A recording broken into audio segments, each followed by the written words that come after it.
So yan na po yung ating ginatang yellowfin tuna or isdang tulingan. Tubig, ice, TV, malamig na tanong. Hatak ng mga tropa sa kanto dumarong.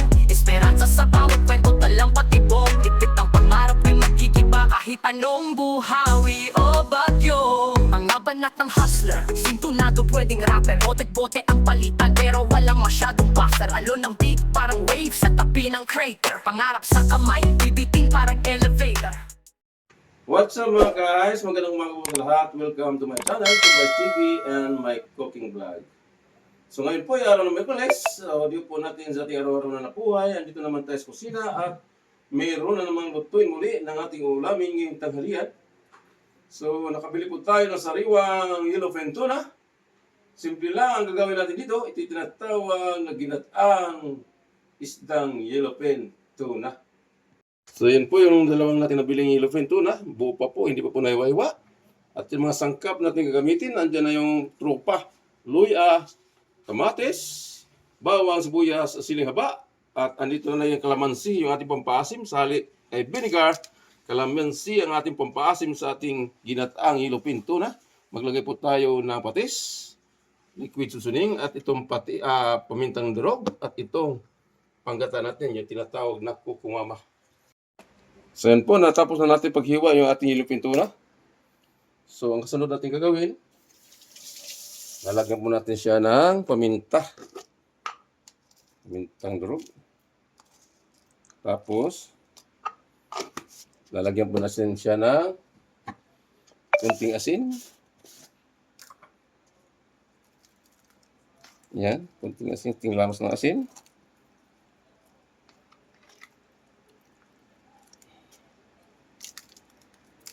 Ayan. At lalagyan po natin siya ng pampalasa para mas malasa ang yung ating yellowfin tuna bago siya agagataan. So yan. Ano na lang po sa ilalim. Rektarin po natin siya. So ganun po yung ating proseso sa paggata ng yellowfin tuna. Ayan, marinate na po natin siya sa asin, paminta, at pampalasa. So, kasunod natin gagawin ito, ipiprito muna natin ito bago natin siya gagataan. Kaya, nagpapainit tayo ng mantika sa kawali. So, ito na po natin isasalang ang ating isdang yellowfin tuna. Mainit ng mantika.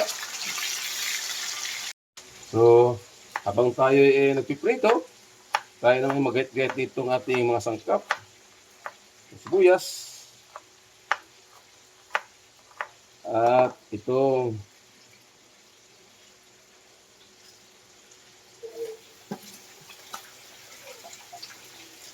nangulubot na luya. Yan ang ating pampalasa dito sa ating ginataang isdang tulingan.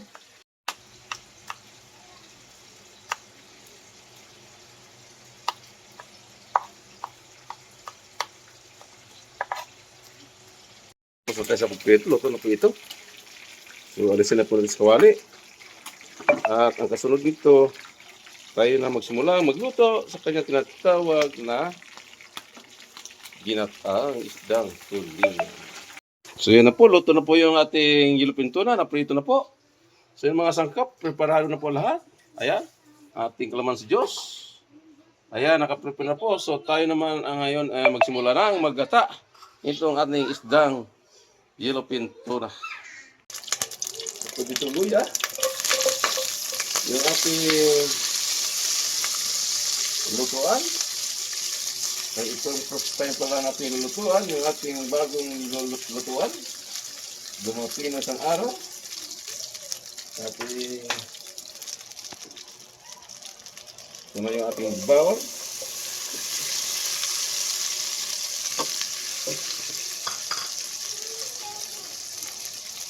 Sibuyas.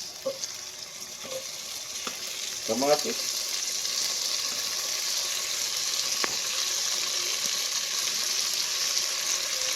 Ayan.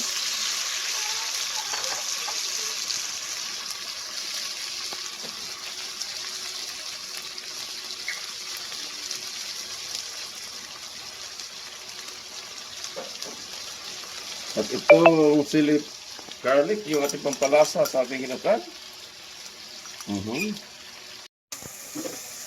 So yan. Naluto na po yung ating kamatis. Maglagay po tayo ng liquid seasoning. Ayan, liquid seasoning.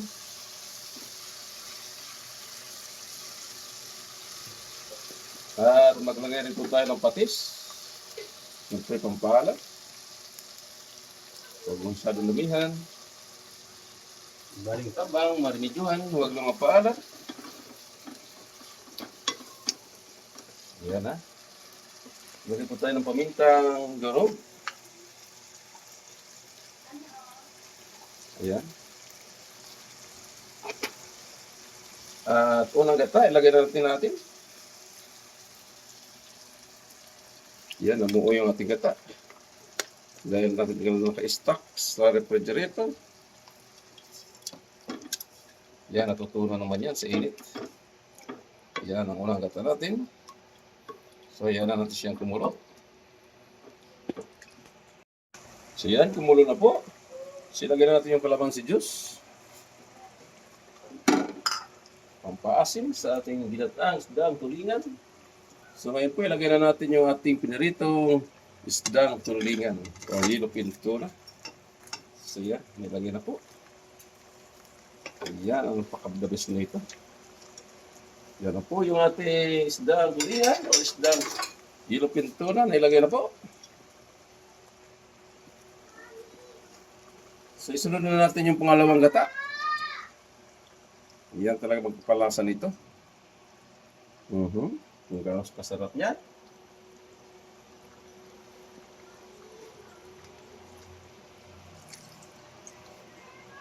So, yan. Tapos, lagyan na natin yung ating ceiling green. Bago takpan. Hanggang. A few moments later.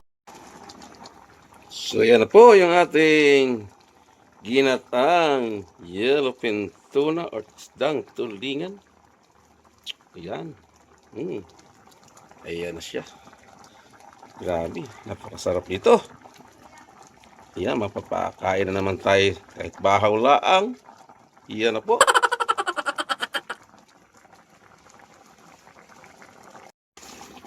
Ayan, luto na po ito mga guys. So, ilipat na natin sa mga lagayan. Ginataang isdang yellowfin tuna. So, thanks for watching. Hanggang sa muli. God bless us and bye-bye. Ay saan? Sa refodelier. Malamig ang bawat hakbang kahit buhay ang player. Sabay tanaw sa linya, tila chessboard ang layer. Laban dilim pero asam pa rin maging player. Telebisyong eksena, alintad mga tema. Sa harap ng